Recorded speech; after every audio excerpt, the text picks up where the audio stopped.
Our story begins on a cold autumn dawn in the year 1632. A mist has settled over the small German village, moving low and alive like a creature across the cobblestones. The air smells of wet wood, chimney smoke, and fear. The sun has not yet broken the horizon, but already the streets murmur with whispers. In this village, mornings are usually quiet, roosters calling, merchants opening stalls, the hum of ordinary life. But not today. Today, something else is stirring. The church bell tolls once, twice, cutting through the fog. People open their shutters, wrap cloaks around their shoulders, and move silently toward the square. There is no laughter, no song, only the slow gathering of breath before an act of public judgment. This is not a market day. It is a day of punishment. In the heart of the village stands the square, a place meant for markets, for laughter, for the pulse of daily life. But today it feels different. The fog lifts, revealing faces turned toward the center. Farmers with cracked hands, bakers smelling of flour, children clutching their mothers' skirts. They whisper and wait. Some pretend this is justice. Others come out of curiosity or fear that absence will mark them as sympathetic. But all are drawn to the same grim spectacle. The air is cold, but the crowd is dense. The warmth of their bodies held together by shared anticipation. And in that thick silence, one can feel the ancient rhythm of human cruelty, the need to watch another fall, to reassure oneself of one's own place in the order of things. Beneath the town hall, the air is damp and sour. The stone walls drip with condensation. Here, in a narrow cell no larger than a closet, Anna has waited. 3 days without proper food. 3 days with only the dripping sound of water and the scratching of rats for company. She has tried to pray, but the words no longer come. Each time she closes her eyes, she sees her children, 2 small faces she may never see again. Her wrists are raw from rope burns, her lips cracked from thirst.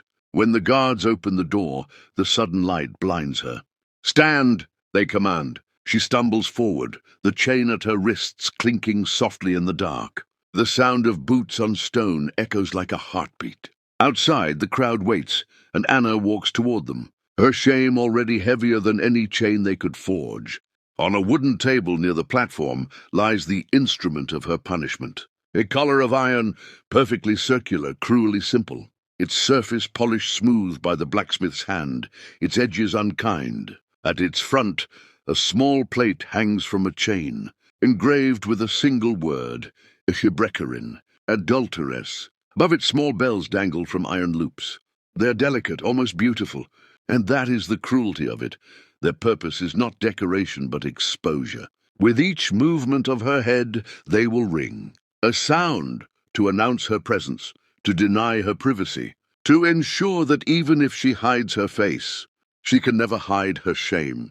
This collar will not kill her, but it will make her wish it could. The magistrate unrolls the parchment. His voice is steady, cold, rehearsed. He speaks of sin and order, of virtue and example. He calls Anna a danger to moral stability, a woman who broke the sacred covenant of marriage, and therefore the law of God. Her punishment, to wear the collar for 3 months, to walk freely yet never unseen, to live but without dignity. The crowd listens in silence. Some nod in approval, others look away. Anna does not plead. She does not cry. She simply stands as the words fall like stones around her. And when the magistrate finishes, a guard steps forward with the collar in his hands, heavy enough to need both arms. The blacksmith approaches, his face unreadable. He is a man of duty, not cruelty, but even he trembles slightly as he raises the iron. Anna lowers her head. The metal touches her skin, cold as death. The hinge closes. A lock slides through. The sound of metal meeting metal echoes through the square, sharp, final. The crowd exhales. The collar is sealed, and with it Anna's fate. She tries to lift her head, but the weight drags her down. The bells tinkle softly, mocking, alive. In that moment, she ceases to be Anna. She becomes a warning, a story that parents will tell their daughters for generations to come. The procession begins. 2 guards lead her through the winding streets where she once sold bread, where her children once played. Now every window opens as she passes. Every step is followed by whispers, by cruel laughter, by the faint ringing of those little iron bells. A boy throws mud. It splashes across her face. The crowd laughs. Her tears mix with the filth, and she keeps walking. For every turn of the street, a new humiliation waits. There is no corner of the village where she can hide, no moment of silence where her shame does not echo back at her. This is what it means to be punished not in body, but in reputation, to live while your name dies. As days pass, the crowd's cruelty turns to indifference. No one calls her name anymore. They simply turn away. The baker refuses to sell her bread. The priest looks through her as though she were a ghost. Children whisper her name like a curse. The collar bruises her neck, leaving deep purple marks. Sleep becomes impossible. Each time she moves, the bells ring softly in the night. She begins to count their chime-like prayers. Sometimes she imagines the sound is the voice of her lost child, calling from far away. But no one answers. And so she sits in the same square where she was condemned, waiting for time to forgive her, knowing it never will. This collar is more than iron. It is an idea forged by fear and perfected by habit. In villages across Europe, these instruments were tools of control. They turned sin into spectacle and suffering into order. No blade was needed when shame could wound more deeply. For men, punishments were swift and private. For women, they were public and endless, because her virtue was not her own. It belonged to her husband, her father, her village. The collar of shame was not meant to reform. It was meant to remind every woman who watched that obedience was safe, and silence was survival. Anna's story was one of thousands. In Nuremberg, a woman named Margarita wore a collar weighing 26 pounds for 3 months. In Frankfurt, an old widow named Katharina wore hers until her neck bled, before they burned her as a witch. These were not criminals as we would define them today. They were wives, mothers, midwives, healers, women who had spoken too loudly, lived too freely, or loved against permission. Their punishment was not just for what they did, but for what they represented, a woman ungoverned by fear. In the fever of witch hunts, the collar became a symbol of damnation. They placed it on women accused of unnatural power, the power to heal, to speak, to think. The spikes pressed inward, ensuring that even the act of resting brought pain.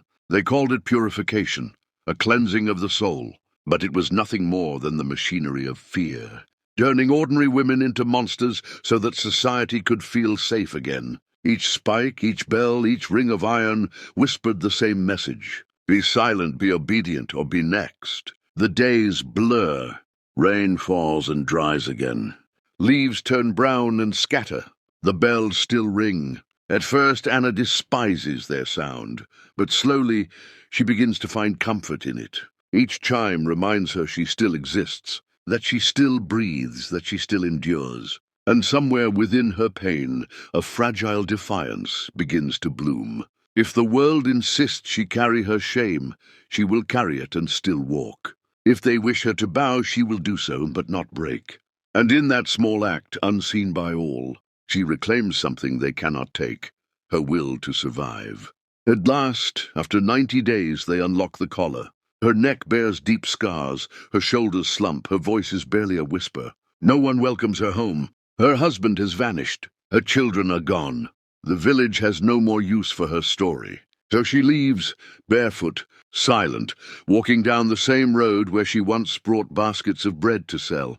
No one stops her. No one calls her name.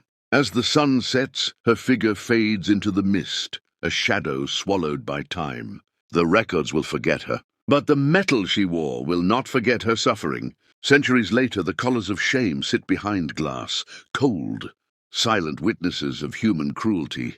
Visitors lean in, curious, horrified, whispering, how could they? But the truth is, they still can.